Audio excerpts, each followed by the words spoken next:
Happy Mother's Day. It's good to see everybody this morning, and it being Mother's Day, it's very fitting that I see several mothers of this congregation for the first time in a while.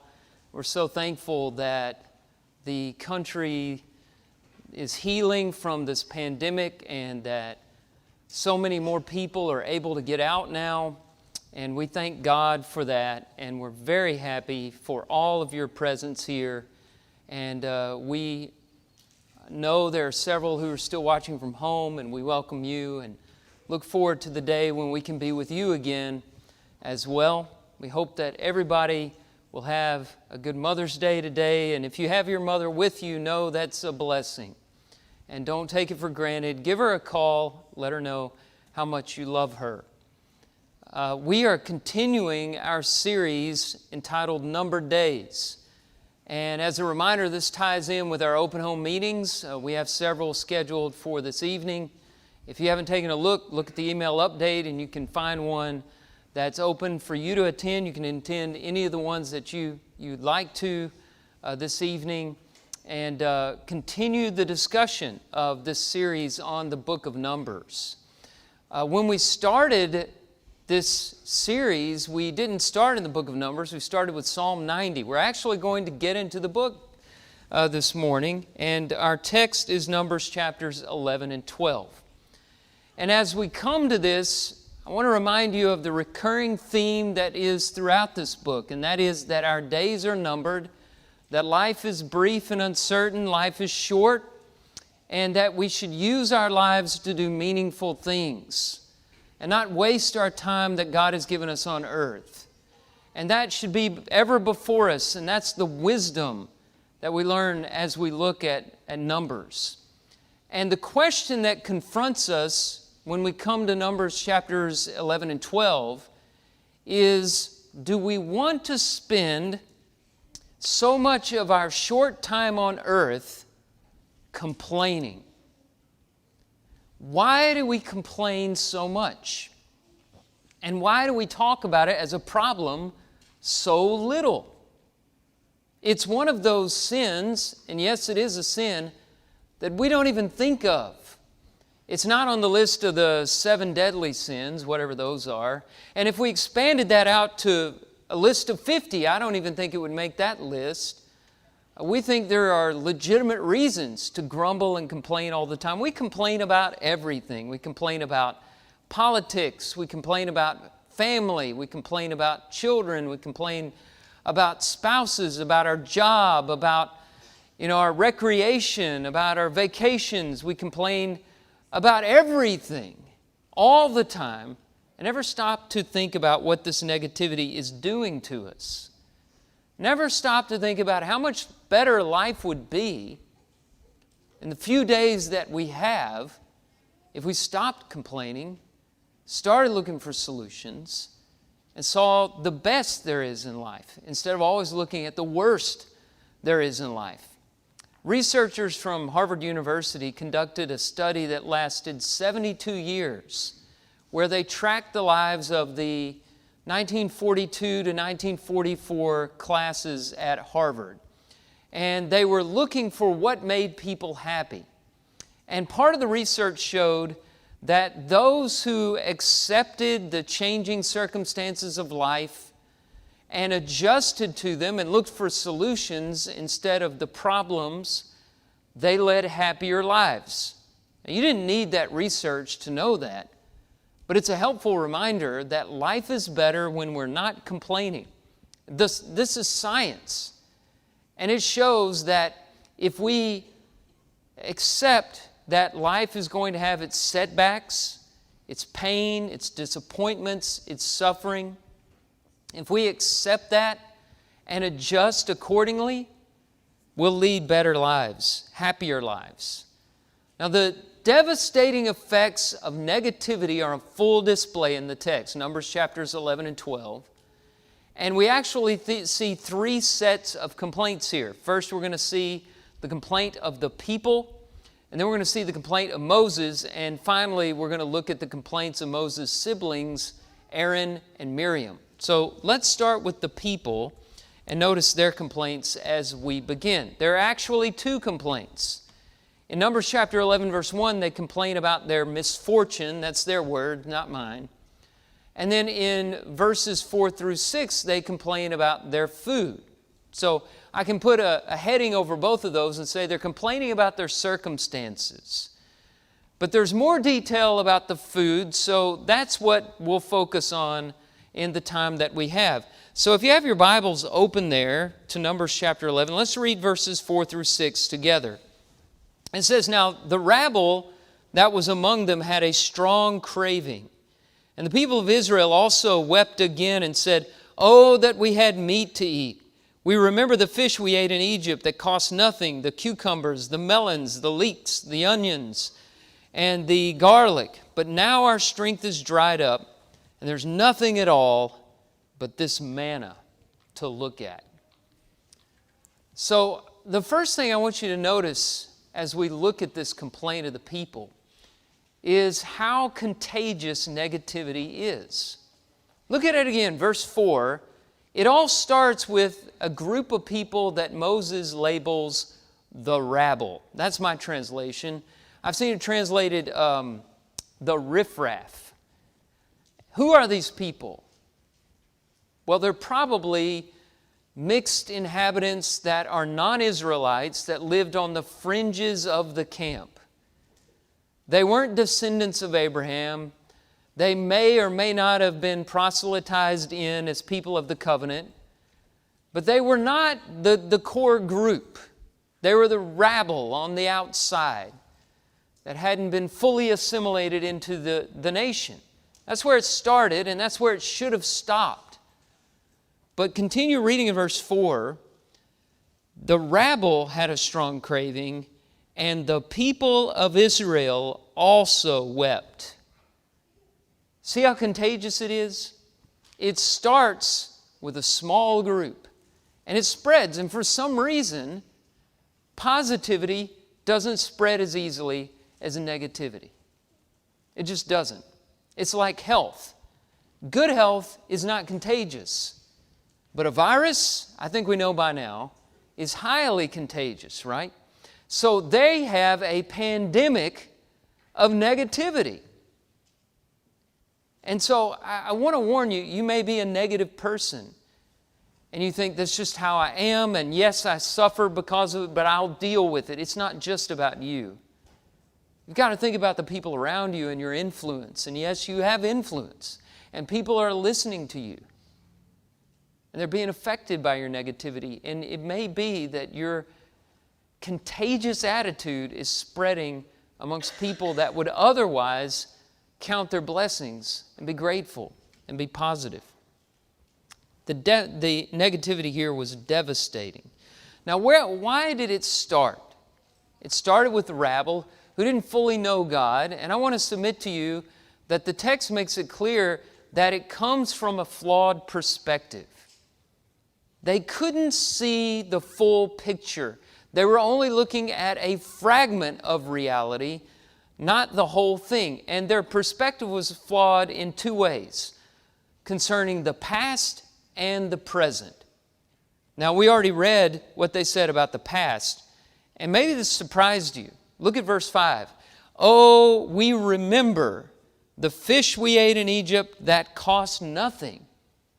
The cucumbers, the melons, the leeks, the onions, and the garlic." They make Egypt sound wonderful, like Egypt is a resort that they spent all their time in and is so much better than where they were now.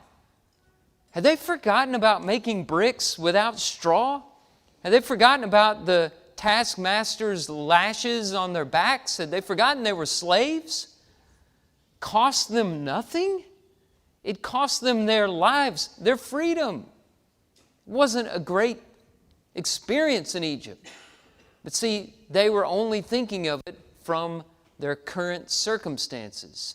And they compared their current circumstances not to the reality. They had fragmented their circumstances off from reality and imagined a past that had never occurred. They just made something up to support their complaints. You have to do that. To be negative, you have to split reality up and not look at the big picture and how life affects you and other people together in a universe. It not only affected their perspective on the past, but also their perspective on the present. They complained about this manna. And Moses sets the record straight, where they were saying this manna is something awful. Moses gives us the true picture of it in verses 7 and following. He says, the manna was like coriander seed, and its appearance like that of bdellium. The people went about and gathered it and ground it in hand mills or beat it in mortars and boiled it in pots and made cakes of it. And the taste of it was like the taste of cakes baked with oil. And when the dew fell upon the camp in the night, the manna fell with it. They complained about this as if it was something awful to look at. But Moses says it had the appearance of bdellium. Now, I don't know what bdellium is, but if you cross-reference it, you see that there's another mention of it as something precious that was located around the Garden of Eden, that made the Garden of Eden a great location, and it's mentioned alongside of gold in Genesis chapter 2, verse 12. So whatever it wasn't something awful and ugly to look at, not in reality. And they also complained about how it was dull and boring, but there were many ways to prepare it. You could grind it, you could bake it, you could boil it. And they complained about the taste, but it tasted like cakes made with oil. And in Exodus 16, when manna is first described, Moses says there that it had a taste that was sweet like honey. In the Psalms we read about it. In Psalm 78, 24 and 25, it's called the grain of heaven and the bread of angels. I mean, it was the first angel's food cake. Okay, this was not bad stuff. But they didn't see it that way because they were complaining, they were negative. They had fragmented up their reality so that they couldn't see the truth. And that's what negativity does. Negative people always have a distorted view of reality. Now, they may argue against that and say, look at my life and look at this thing in my life. And that one circumstance in that particular time may be bad. I'm not denying that bad things happen. I'm not denying that at all. In fact, in the next point, we'll see that there are times when complaining is appropriate and fitting. There are times for that. What I'm saying is that negative people only see that one wrong thing. They only see that one bad circumstance. And they don't see all the things that God has given them to get out of those circumstances, or to adjust to them, or to benefit from them even. They don't even consider that. They only see a sliver of the truth, not the whole thing. Now, God responded in an interesting way that shows us this third thing about negativity. It shows us that negativity focuses on problems and not solutions. What did God do in response? How did He punish them? He punished them by granting them their half-baked desires. He gave them what they wanted, which was an ill-conceived scheme. Read with me verses 18 through 20. God says to Moses, "Say to the people, consecrate yourselves for tomorrow, and you shall eat meat." This is what they wanted. "For you have wept in the hearing of the Lord, saying, 'Who will give us meat to eat? It was better for us in Egypt. Therefore the Lord will give you meat, and you shall eat. You shall not eat for just 1 day or 2 days or 5 days or 10 or 20 days, but for a whole month, until it comes out at your nostrils and becomes loathsome to you, because you have rejected the Lord who is among you and have wept, saying, why did we come out of Egypt?'" And so it happened. And we read about the rest of it in verses 31 and following, if you want to turn over there. "A wind from the Lord sprang up, and it brought quail from the sea and let them fall beside the camp, about a day's journey on this side and a day's journey on the other side around the camp, and about 2 cubits above the ground." This is about the length of your arm. That's how deep they were in quail around the camp. "And the people rose all that day and all night and all the next day and gathered the quail. Those who gathered the least gathered 10 homers. And they spread them out for themselves all around the camp. And while the meat was yet between their teeth, before it was consumed, the anger of the Lord was kindled against the people, and the Lord struck down the people with a very great plague. He goes on to say they gave that place a name. And the name that they gave it means graves of craving. They were buried, so many of them died there. They made a mass grave that was a tribute to their half-baked desires. They only looked at the problem, not solutions. Now, you may say, they were giving a solution. They said, we're sick of manna and we want meat, right? So that was their solution. Meat, what's wrong with that? Well, the thing is, they had a solution, they had an alternative rather, but alternatives are not necessarily solutions. You see, they didn't have a problem to begin with. God was providing for them, and it was important for them to depend on Him fully and believe that He knew what was best, not to present alternatives. You don't need an alternative to an already good solution. What they were giving was not a solution, it was a half-baked alternative that wasn't tenable. They couldn't have quail showering down from the skies the length of their arm deep all around their camp and gather it up and be the people God wanted them to be. They were only looking at problems and they weren't interested in solutions. I think it's interesting to think about the younger generation in this. You know, there are two generations here. And the older ones, they're raising their kids in all of this. And one of the few that survived this was Joshua. And apparently Joshua was paying attention because when he took over the reins of the leadership of Israel from Moses, he had to receive complaints. They were settling the land. This is in Joshua chapter 17. They were settling the land, and these big tribes, the tribes of the children of Joseph, you know, the favored son of Jacob, these tribes were Ephraim and Manasseh. And they started complaining. They didn't like the allotment of land because they felt there wasn't enough land for them. We have more people than these other tribes. We should have more land. So listen to what Joshua says to them in Joshua 17, beginning in verse 17. He says, to the house of Joseph, to Ephraim and Manasseh, you are a numerous people and have great power. You shall not have one allotment only, but the hill country shall be yours. For though it is a forest, you shall clear it and possess it to its farthest boundaries. For you shall drive out the Canaanites, though they have chariots of iron, and though they are strong. They come at Joshua with only a problem. We don't have enough land. They don't have a solution. They haven't picked out land that was available for them. And so Joshua said, well, there's some hills over there covered with trees and crawling with Canaanites and iron chariots. I tell you what you can do. We're going to live in reality. And if you want more land, you can go clear some land and clear out some giants and settle over there. Or you can be happy with what you've got. But I'm not taking fertile valley land away from the other tribes just because you think you're too good for what I've given you. He didn't want to listen to the problems. He gave them a solution. It seems like he had been learning from the experiences in the book of Numbers that if you get negative, all you see is problems. Complainers are perfectly willing to criticize problems, but they're never interested in solutions. And do you know why that is? It's a lot easier to talk about problems than to come up with solutions in the real world. Now, they may come up with alternatives that don't fit in the real world.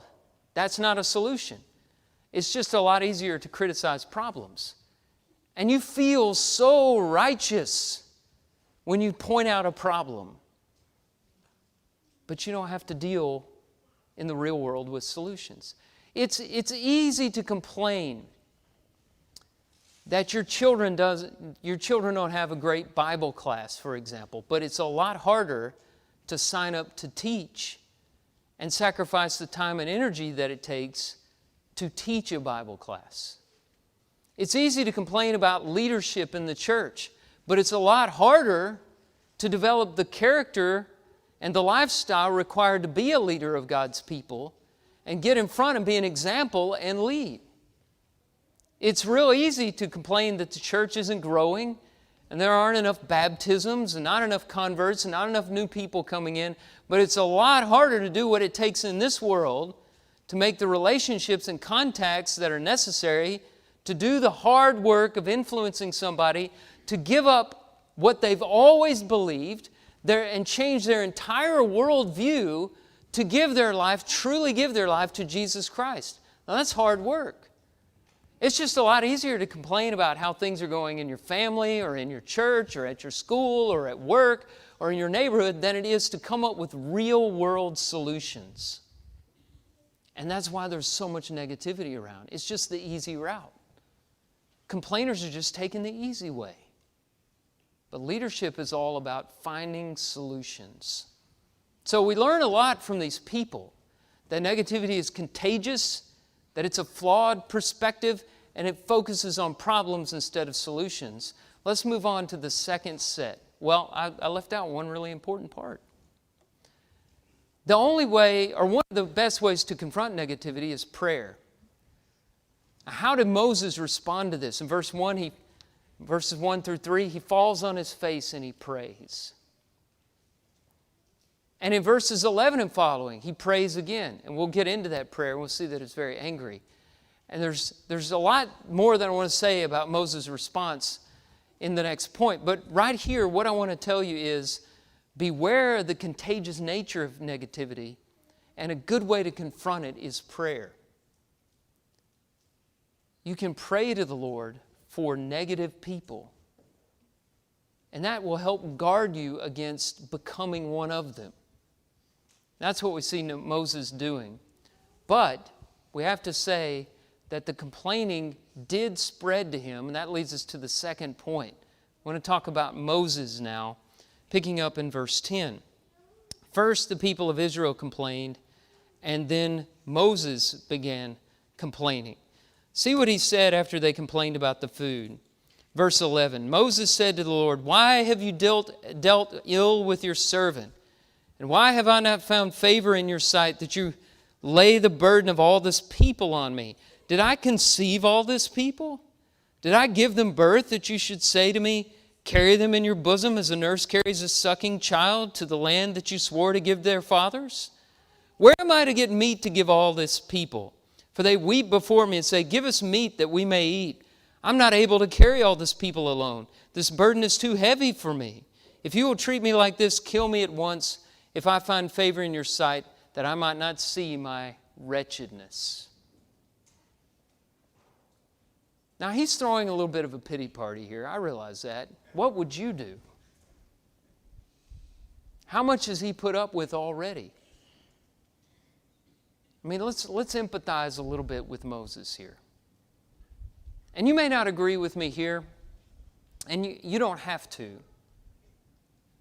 But I want to make a strong case here that the complaints of Moses are different from the complaints we saw in the people. And I'm even going to go so far as to say that what we're seeing here in Moses' complaints is not negativity. For one thing, look at the different ways that God responded. God, who knows all and who sees our hearts, He punished the Israelites. When they made the first complaint about their misfortunes, He set fire all outside the camp so that the outer parts of the camp were consumed until Moses interceded for the people in prayer. And the second complaint we read about, a plague killed many people. So harsh anger and punishment toward the people's complaints. But you don't see that kind of response toward Moses. Instead, the Lord responds by giving him some help, appointing 70 elders of the people to help Moses with the leadership burden that he's complaining about here. So I think that's telling and shows a difference.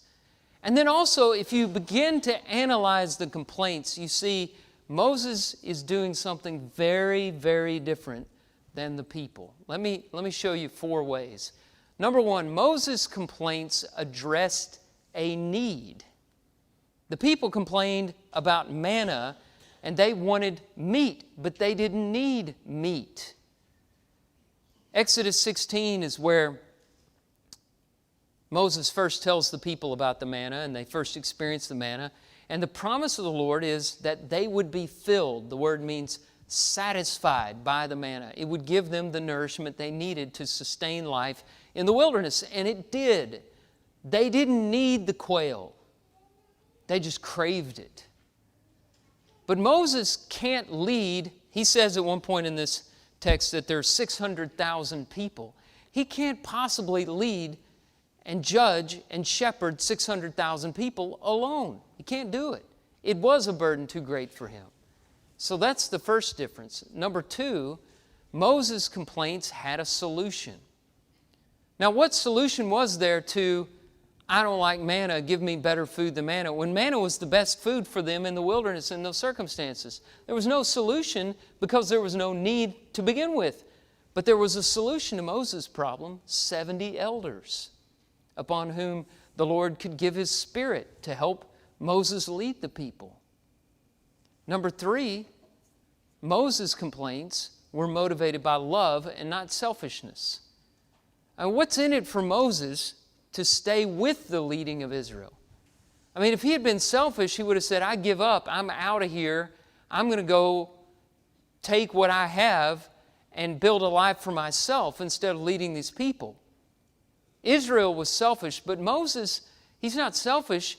He expresses some frustration. Yes, he exaggerates, I think. He says, take my life so I don't have to live with my own wretchedness. But what he's really saying is, show me how to lead these people.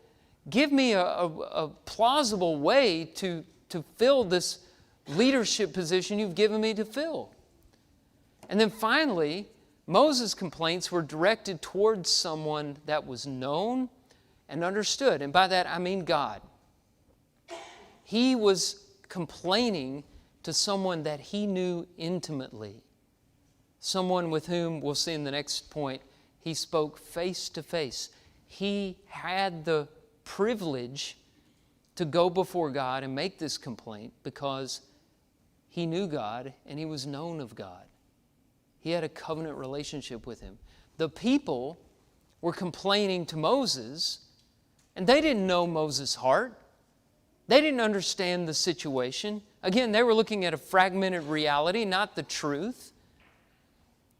They weren't praying to the Lord for help. They certainly didn't understand Him. They acted as if the Lord wasn't even involved in this whole thing. They were reminded that He was. So this is my case for saying Moses' complaints do not fit into the category of negativity. There's 4 reasons here they were very different from what we see in the people. And I need to pause here before we move on and say, here's where we see yet another difference between our great and majestic God and ourselves. One of the themes of the book of Numbers is God is not a man. In other words, God is not a human being. He is not like His human creatures. That's in Numbers 23, verse 19. God is not a man. And here's an example of how different He is from us. Would we listen to Moses in this exaggerated, depressed state that he is in? Would we be as patient with Moses as the Lord is if we were as powerful and knowledgeable as God? I don't know how many of us would have that kind of patience. We serve a merciful and patient God. And if it weren't for that fact, none of us would have any hope whatsoever. So we see the complaints of the people. It's contagious enough to spread even to Moses. Moses is losing his patience. He's had it with the people. He'd rather be dead, he says. And then finally we see, unfortunately, that it spreads to another group, to Moses' siblings, his older brother and sister, Aaron and Miriam. Now, their complaints are twofold, and they're recorded in the first two verses of Numbers chapter 12. Miriam and Aaron spoke against Moses because of the Cushite woman whom he had married, for he had married a Cushite woman. And they said, "Has the Lord indeed spoken only through Moses? Has he not spoken through us also?" And the Lord heard it. They had two complaints. The first was, Moses has married a Cushite. And we have a lot of questions about what that complaint was. We know Moses married a woman named Zipporah who was a Midianite. So the first question is, did Moses have another wife? If so, why is she never mentioned outside of here? Or, more likely, I think, was Midian and Cush the same thing? Either way, she was a non-Israelite. She had assimilated her life into the life of the people, but they were accusing her of this because she was not a pure Israelite. Another question is, was it her race that they had a problem with, or was it something deeper? Was it the influence that she had over him? The influence that she had over the people, being the wife of Moses. I think that is a very likely possibility because of the real complaint that we encounter in verse 2, which is, has God not spoken through us also? Now, Moses was great, but you forget that Aaron and Miriam were pretty admirable people as well. How would you like to be the little brother of these two people? I mean, you think you have big brother or big sister issues. Think about Aaron. Aaron's the high priest. Moses is not the high priest. He's prophet. Aaron's priest.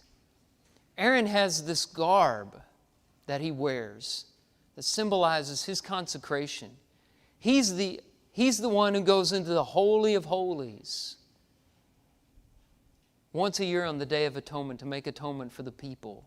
Without Aaron, the people cannot access God. Aaron is special. Aaron is the spokesman for Moses. If it hadn't been for Aaron's eloquent tongue, Moses wouldn't have gotten to where he was. He wouldn't have been able to confront Pharaoh. Aaron had to speak for him. And then there's Miriam. Moses wouldn't be alive without Miriam. You remember when Moses was born, his mother put him in an ark made of bulrushes and put him in the Nile River. Hey, have you watched the Discovery Channel? The Nile River is a dangerous place. There are crocodiles in there. A little baby in an ark of bulrushes, that's a snack for a crocodile in the Nile River. And Miriam, she wades out and she watches him until he is able to be rescued by Pharaoh's daughter. Not only that, Miriam was a leader in her own right. At the end of Exodus 15, we learn that Miriam was a prophetess. God spoke through her as well. He spoke through Aaron. He spoke through Miriam. They were older. Why is Moses getting all of the attention? These are their complaints. And it's unfortunate that they complained in this way, because as we analyze them, we see a reversal of everything that characterized Moses' complaint. This does fall into the category of negativity. Look at it. Number one, they address no need. Did God need a threefold leadership at the top of the hierarchy of Israel? He didn't need that. Moses was fulfilling his duty. Miriam was fulfilling her role. Aaron was fulfilling his role. There was no need for this complaint. They offered no solutions. Okay, what should they do? What should God do? What should Moses do in this situation? Number three, they were selfish. This was motivated by pure selfishness. Who were they thinking of? When Moses complained, he was thinking of the people. What was burdening him were the needs of the people. That's love. What's burdening them are the needs of themselves to have approval by other people. And then finally, the complaints they gave were indirect and aimed at an unknown source. They had not understood the one who was responsible, that is God. They had no intimate relationship with God to see into His mind, to hear His heart, to know His motives, to understand the big picture. They were only dealing with a fragmented reality. This is negativity. This is the evil complaints that we're talking about this morning. And when we look at Moses' response, what we see is an admirable model of leadership. First of all, you see meekness. Verse 3 says that the man Moses was very meek, more than all people who were on the face of the earth. In chapter 11, we didn't have time to go into it, but you see another example of his meekness in verse 29, when the people are complaining that some others who had not come to this meeting of the 70 elders were prophesying, and they're, Moses, are these official prophets? And Moses is not jealous about prophecy. He's the more the merrier. That was how he was. He wanted to share the load. He didn't want more of it on himself. He was meek, which is a necessary trait for leaders. You have to be humble, because leaders have to absorb all these complaints and all the negativity and sift through it and look for solutions. And you can't do that if you're puffed up with pride and arrogance. Number 2, he had amazing faithfulness. Verse 7, the Lord tells Aaron and Miriam that he is a faithful servant.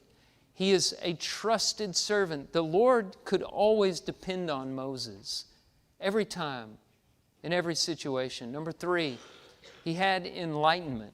Listen to what the Lord tells Aaron and Miriam in verses 6 and in verse 8. If there is a prophet among you, I, the Lord, make myself known to him in a vision. I speak with him in a dream. Not so with my servant Moses. He is faithful in all my house. With him I speak mouth to mouth, clearly and not in riddles, and he beholds the form of the Lord. Why then were you not afraid to speak against my servant Moses? They had fragmented reality. They didn't know the truth. They couldn't know the truth without Moses. Moses was the one through whom the word came. And it came clearly. And it wasn't distorted when he communicated it. Why were they not afraid to speak against the enlightened one? And leaders, they have to embrace the Word of God, or they have no guidance to offer people. Because the Word is the truth. Book, chapter, and verse, we have to rely on that to lead in the footsteps of Moses. And then finally, he had mercy. At the end of all of this, when the smoke cleared, Miriam was leprous. And Aaron's attitude changes immediately. Aaron looks to Moses and he cries, Lord, he calls him Lord, do not punish us because we've done foolishly and have sinned. And look at Moses' prayer. He's praying again, verse 13, oh God, please heal her. Please. He's not justifying himself. He's not strutting around, making circles around Miriam, saying, see what happens when you challenge me? Am I going to hear anything out of you now? He's not gloating over this. He's begging God to reverse the punishment. It's called intercession. Now, when we sin, when we behave as Aaron and Miriam or as the people, who intercedes for us? I want you to look at another prophet like Moses. Moses predicted his coming in Deuteronomy chapter 18. We see the fulfillment of it in Hebrews chapter 3. Beginning in verse 1, the writer says, therefore, holy brothers, you who share in a heavenly calling, consider Jesus, the apostle and high priest of our confession, who was faithful to him who appointed him, just as Moses also was faithful in all God's house. For Jesus has been counted worthy of more glory than Moses, as much more glory as the builder of a house has more honor than the house itself. For every house is built by someone, but the builder of all things is God. Now Moses was faithful in all God's house as a servant to testify to the things that were to be spoken later. But Jesus Christ is faithful over God's house as a son, and we are his house if indeed we hold fast our confidence and our boasting in our hope. So we can have an intercessor greater than Moses, fully capable of interceding on our behalf in heaven when we sin, to bridge the gap between us and God on 2 conditions. If you were reading with me all the way down to verse 6, you'll see them. The first one is if we hold fast our confidence or boldness. If we continue to believe in His power to intercede, the power of the blood, if we hold it tightly. And number two, if we hold fast our boasting in our hope. He could have used the word joy. In fact, I think some translations say joy, but the word technically is boasting. It's greater than joy. It's more confident even than joy. It's boastful joy that we have hope. Now, if we can hold on to that confidence and the joyful hope, then we have an intercessor greater than Moses, greater than the man who'd been wronged so many times, but was still capable of saying, "Oh God, please, help her, please." And sometimes we feel that we've sinned so much and so badly, and we've strayed so far away from the Lord that there's no turning back, that God would never want anyone so tainted and ugly and sinful as me. And that's when we need to reflect on Moses' mercy and multiply it infinite times and look to Jesus, who is faithful in all things, and know that He stands in the throne room of God even now and says, "Oh God, please help them. Please help them." We have an advocate with the Father, Jesus Christ the righteous. 1 John chapter 2, verse 1. How do you want to spend the rest of your days on this earth? If you're a negative person, it may be because you've had a lot to complain about. Maybe you've had trauma in your childhood. Maybe you've suffered chronic illness for a long, long time. It's wearing you down. Maybe you have a dysfunctional family, and maybe you have problems that are just mounting, financial issues that you can't see the end of, and you just don't know where to turn. I don't know what's going on in your life. I know that everybody faces something, and it's only natural to complain about it. But the gospel is the ultimate solution. And if you're interested in solutions, and you're tired of complaining, and you don't want to be negative anymore, and you don't want to make the people around you negative anymore, you have a place to turn. You have someone to turn to, Jesus Christ, who intercedes for us in heaven, saying, "Oh God, please help them, please." Do you need help this morning? You want to escape and be free of negativity? We're going to sing an invitation song. If we can help you in any way, let us know right now as we stand and as we sing.